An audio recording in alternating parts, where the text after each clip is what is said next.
Baru-baru ni aku ada post gambar shoot nikah sewaktu PKP. Kebanyakannya ramai yang bertanya apa pengalaman aku dan macam mana dia punya cara nak shoot sewaktu PKP.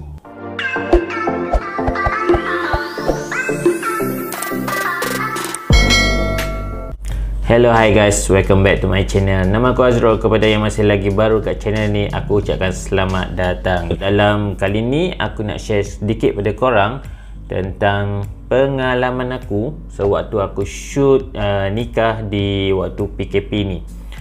Kan ramai orang kata, boleh dah ke shoot nikah, orang kata bilik agama Islam ataupun di masjid, ataupun bolehkah kita shoot di pelamin di rumah pengantin, bolehkah kita shoot outdoor. Okay, so dalam video ni aku akan share kepada korang sedikit pengalaman aku sewaktu shoot nikah customer aku. Aku akan ceritakan situasi di situasi masa diorang nikah. Okay, mula-mula aku akan tunggu di pejabat agama. Masa tu aku deal dengan customer untuk jumpa dekat rumah customer dulu. Sebenarnya dia minta untuk shoot makeup, tapi aku dah cakap kat dia biasanya shoot makeup ni akan delay, maksudnya dia orang akan lambat. Dan memang betul lambat. So aku tak sempat pun shoot shoot makeup dia orang. Dan aku terus pergi ikut pengantin perempuan tu pergi ke pejabat agama. Okay, masa tu pejabat agama Melaka di Alor Gajah. So aku dekat situ, aku shoot sedikit dia punya, orang kata, momen ketika persiapan dia orang nak masuk ke bilik pejabat agama tu.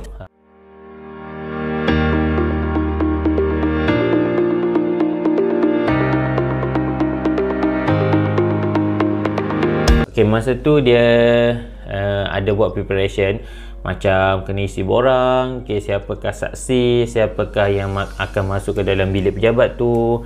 Okay, dan untuk masuk ke bilik pejabat agama tu, kita macam biasa juga ikut SOP, tulis nama, cek suhu dan tulislah suhu kita berapa semua. Okay, untuk pemakluman korang, waktu tu sebenarnya aku tak boleh shoot customer aku di dalam bilik waktu diorang nak nikah, ni akad nikah tu. Sebabnya itu hari pengantin perempuan dah call staff tu, katanya cameraman tak boleh masuk. Tapi okay, ini tips kepada cameraman untuk macam mana korang nak shoot customer korang sewaktu akad nikah. Okay, masa tu memang tak boleh shoot nikah lah waktu dalam bilik tu. Tapi atas budi bicara, masa tu aku pergi jumpa kat staff yang handle untuk pengantin customer aku ni. Aku tanya dia orang, kat staff tu aku cakap, abang boleh tak kalau saya cameraman masuk ke bilik tu untuk shoot sewaktu dia orang akan nikah. Okay, mulanya dia orang staff tu macam just orang kata nak jeli sangat, tak lah, macam just pandang macam tu. Lepas aku just kata kat dia, boleh lah bang, sebab ni pun dia orang nikah hanya sekali je dalam seumur hidup. So tak ada lah lepas ni nak buat, okay, aku terima nikah, macam tu dah tak ada kan selepas tu kan. So that's why aku just cakap je kat dia macam tu. And then dia cakap, yelah boleh, tapi aku dia bagi syarat, iaitu aku kena duduk di satu sudut sahaja dan tidak boleh banyak bergerak, dan lighting kena jaga. So dia tak nak ketiga-tiga ni dia tak nak diganggu lah. Okay, so disebabkan aku nak juga masuk, aku buat perjanjian lah, maksudnya dia dah beritahu macam tu perjanjian dia. So aku just grab lah. So aku just duduk satu tempat, aku shoot dekat situ je. Pastikan korang kena duduk dekat kawasan yang angle yang memang tepat lah untuk orang kata, pengantin perempuan duduk kat mana, pengantin lelaki kat mana, wali ke apa ke. So korang kena duduk satu tempat tu, boleh cover semua angle. So yang tu korang kena main sikit lah. Okay, mulanya dia tak banyak pun, tak lama pun buat tutup. Dia hanya dalam 15 minit saja, hanya beri taklimat macam ceramah sikit kot. Okay, aku pun tak fokus sangat. Okay, lebih kurang sebelum PKP je, lebih kurang dia bagi ceramah sikit, bagi talk apa semua. Lepas tu bapa kepada pengantin perempuan yang nikahkan pengantin lelaki tu. Okey, bermaksud dia orang sudah ada teks, hanya membaca sahaja. Tak seperti sebelum PKP tu, dia orang kena salam betul-betul, kena cakap kuat-kuat. Lepas tu sampai saksi kalau tak dengar sikit, ulang semula. Tak ada macam tu. So kalau yang ni, kali ni dia hanya baca, hanya sekali, cakap kuat, settle.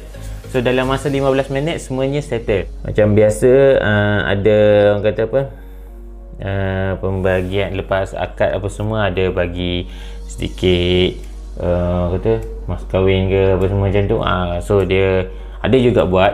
Dan di dalam pejabat agama tu, dia sudah sediakan satu tempat, iaitu satu pelamin untuk pengantin, pasangan pengantin ni shoot, untuk nak batal semayang ke apa ke. So tapi di dalam waktu PKP ni kan kita tak boleh bersentuhan.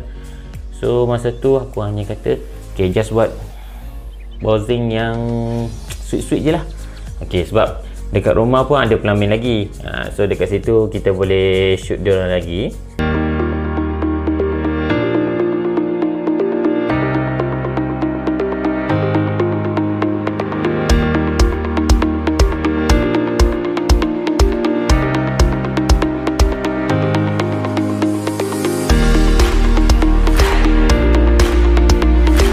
Habis babak dekat majlis akad nikah di Jabat Agama, dan seterusnya kita continue dekat rumah. Okey, masa kat rumah tu dia dah ada pelamin. So masa masuk rumah tu, keluarga pengantin ni dia ada, orang kata apa, dia buat doa selamat. So disebabkan kita tak boleh buat kenduri besar-besaran, so dia orang nekat untuk buat doa selamat. So just follow je lah.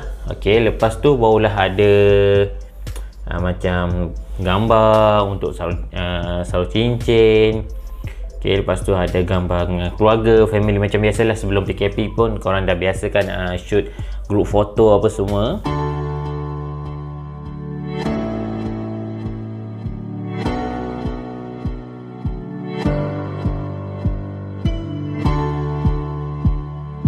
Pengantin ni dia ada buat makan-makan dekat rumah dia orang.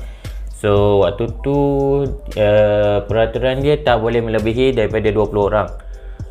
So kalau ikutkan memang tak lebih lah, sebab hanya keluarga perempuan dan keluarga lelaki sahaja. Tak ada saudara mara ke apa, semua tak ada. Masa tu aku pun macam dua keluarga je, okey lah. So bagi aku not bad lah.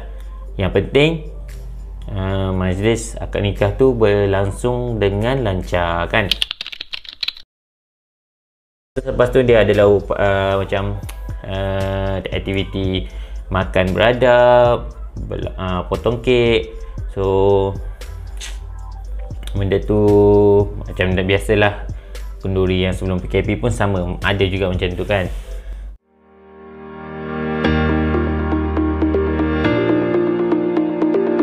And then kita ambil gambar apa semua di pelamin.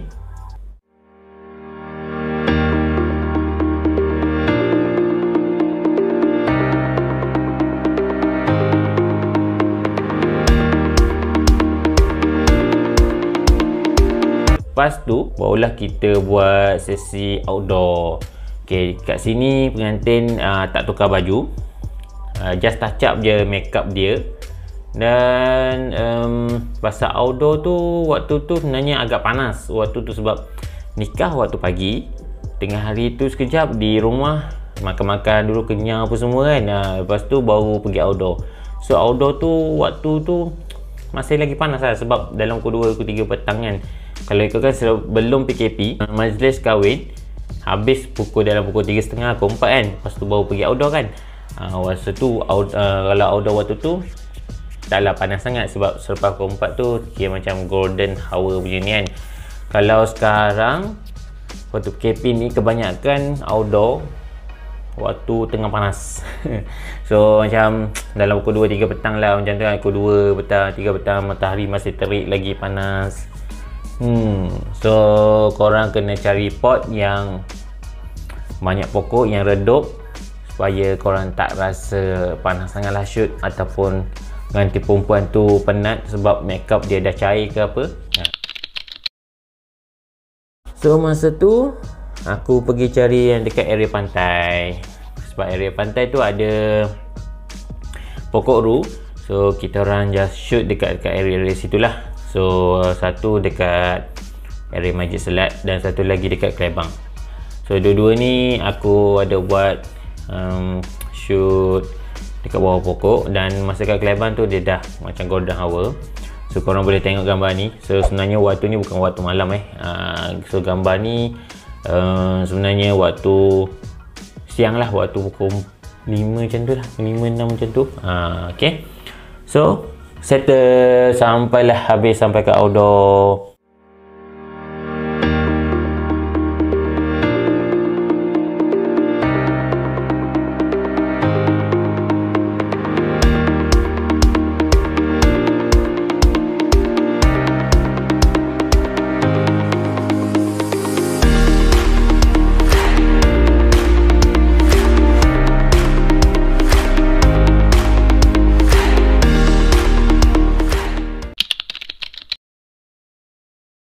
Pendapat aku tentang nikah waktu PKP ni, okey, bagi korang yang betul-betul nak jimat waktu PKP ni dah adalah masa yang paling sesuai untuk korang nak melangsungkan upacara nikah ni, sebabnya tidak memerlukan bajet yang besar untuk buat kenduri ataupun buat pelamin, ataupun buat makan-makan untuk ramai orang, tak perlu.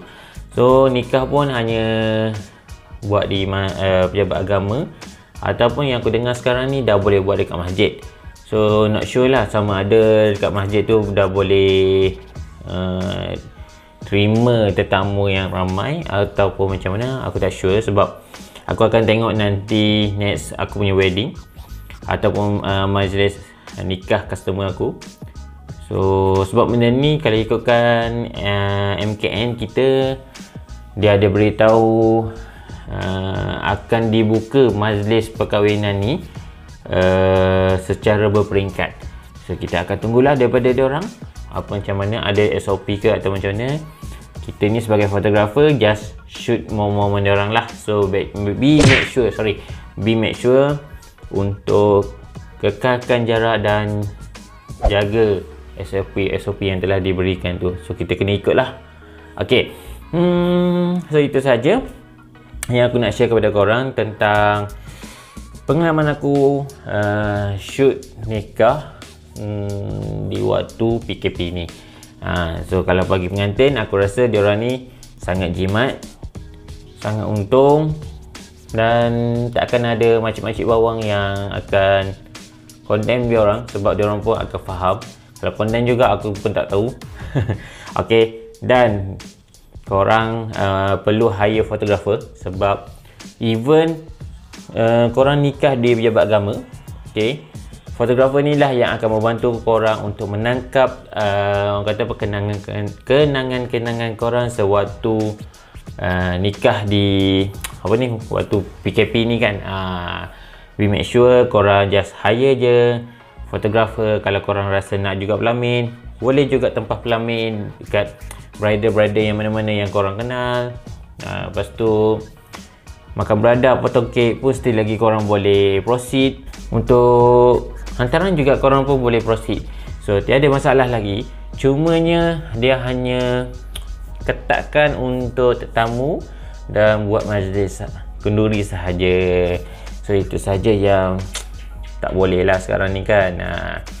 Okay guys, so itu saja yang aku nak share kepada korang tentang apa pengalaman aku shoot nikah di waktu PKP ni. Dan korang jangan lupa untuk tekan subscribe punya button kat bawah tu, dan tekan juga butang loceng untuk next video daripada aku. So aku harap korang enjoy dengan video aku, dan itu saja daripada aku. Kita jumpa next video. Bye.